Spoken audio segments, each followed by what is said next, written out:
Picture this. You are a graduate student, and you're reading an anatomy textbook. You flip the page only to find spelled out before you the claim that the uterus, if not impregnated, is a useless organ. This was an experience that Dr. Heather Biamonte Nelson, a professor at Arizona State University, had back when she was in graduate school. Dr. Biamonte Nelson was confused and curious about the claims Albert Alchek, the editor of this textbook, had made and decided to conduct her own research to evaluate its accuracy. Dr. Biamonte Nelson, alongside several of her colleagues, conducted a study that involved giving rats hysterectomies, procedures that remove the uterus. In doing this, they were able to take the first step in discovering alternative uses of a uterus by observing what happens when the organ is removed.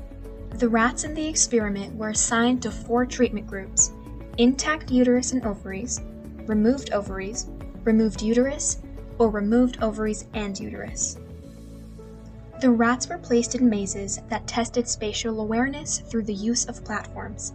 Astonishingly, the rats without uteri or ovaries had a more difficult time remembering where the platforms were than the rats who did not undergo the procedures.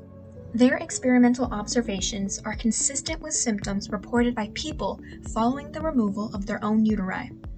The results from this experiment provide a foundation for more research into how gynecological issues can affect quality of life for people with uteri.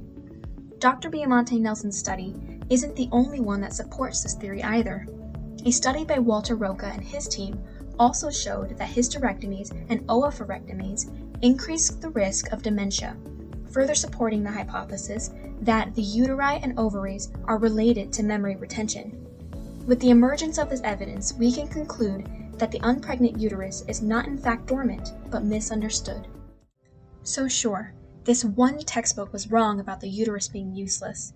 But why did Dr. Biamonte Nelson care? Why should we care? Well, in this case, the book highlights the level of misunderstanding about the female reproductive system.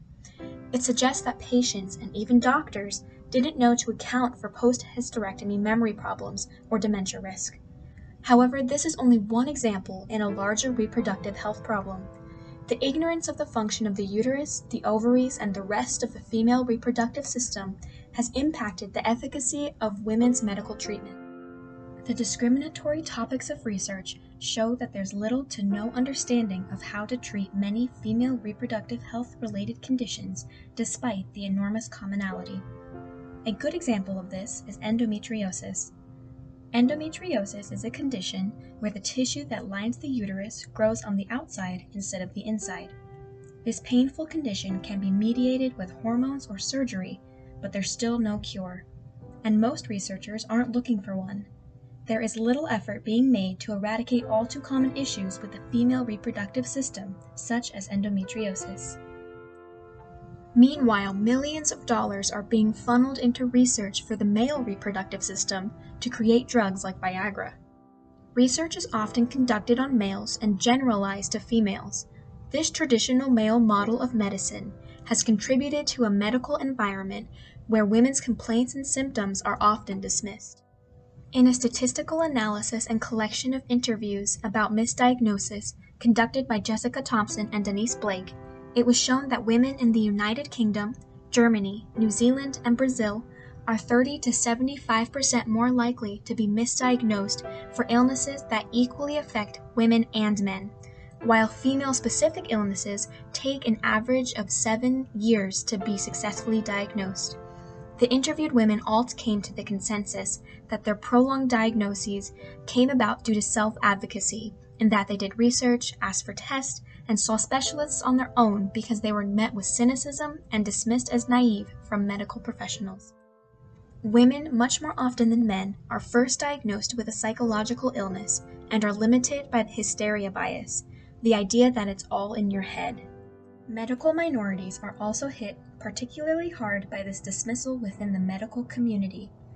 For example, a study by Wingo et al. Shows that LGBTQ+ people with uteri struggle deeply to get important reproductive health care.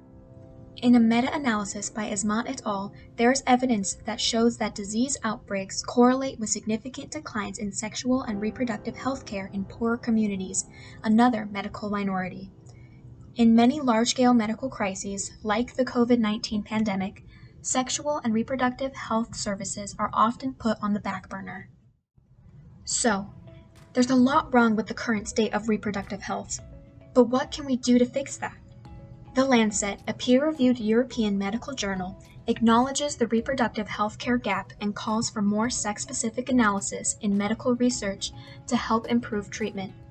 Groups such as the Human Reproduction Program, started in 1972 as a part of the World Health Organization, help with conducting research in low and middle-income countries to raise awareness for the need for female reproductive health programs.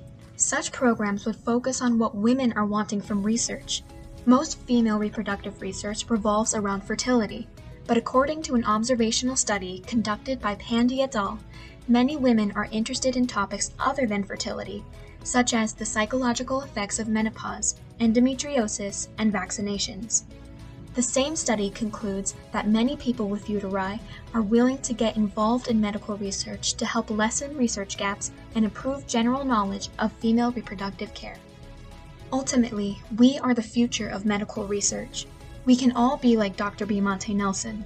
We can all challenge the outdated model of medicine and lead research that breaks the stigma surrounding women's reproductive health. We can all take action against inequity and help improve medical care for all people, no matter their gender.